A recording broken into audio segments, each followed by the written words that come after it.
a liar on national TV? What? I think you called me a liar on national TV.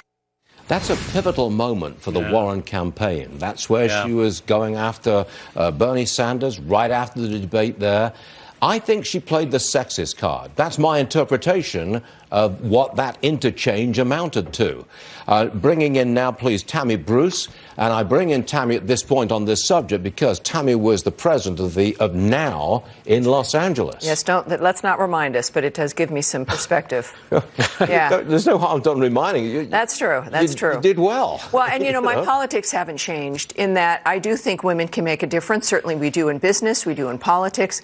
But we see this troubling dynamic, and even with Hillary or Elizabeth Warren, is this tendency to then use that immutable characteristic of ourselves as though that makes us special or in and of itself better when it comes down to character.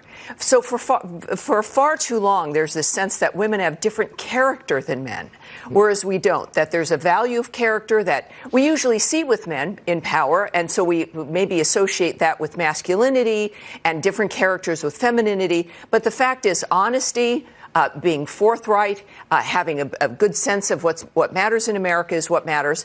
And yet this she knew what she was doing there. She knew the mic was on. The cameras were still going. And she wanted to make a point of either making him a misogynist. That's where the sexist card is played in it. He's a misogynist because he calls her a liar. And yet look at her history. She has a history of, when it comes to her ethnic background, at Harvard, she said she never used that for anything else. She used it on her bar application in Texas. She effectively, people say, she lied about getting fired because she was pregnant. Those kinds of things, using the aspect of being a woman to try to either get sympathy or to move ahead when we have to move ahead based on our ideas and our policy. And it's not working.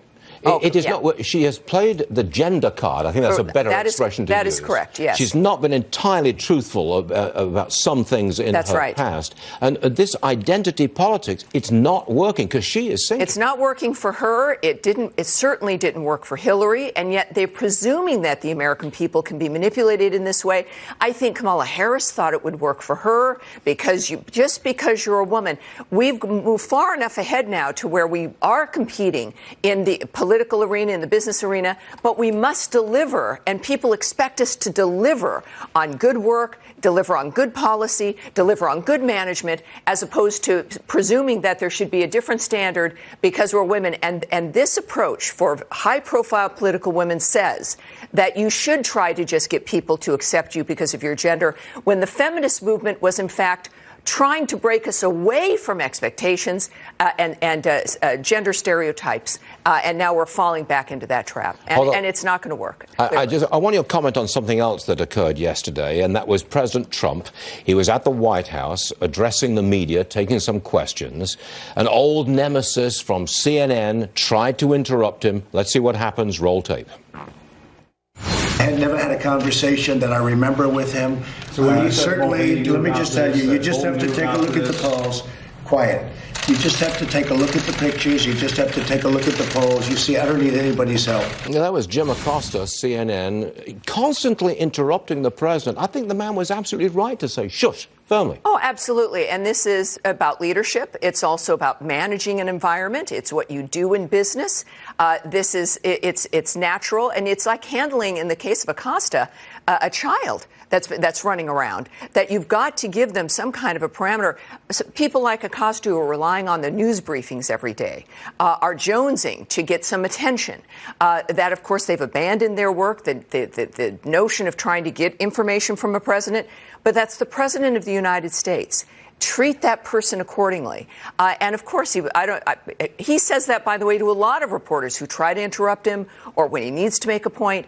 And to now complain about the president's style, which is about leadership, of course, is old hat and dumb, I think, at this point. Well, he's abandoned the old-fashioned press briefing because it was a circus. That's right. And he's gone into just controlling the media because he dominates them. And he's giving them, he's also the most accessible. Is. Most of the press He speaks more to the media than anybody. He is the most accessible individual, talking all the time. Sometimes they complain that he won't stop talking.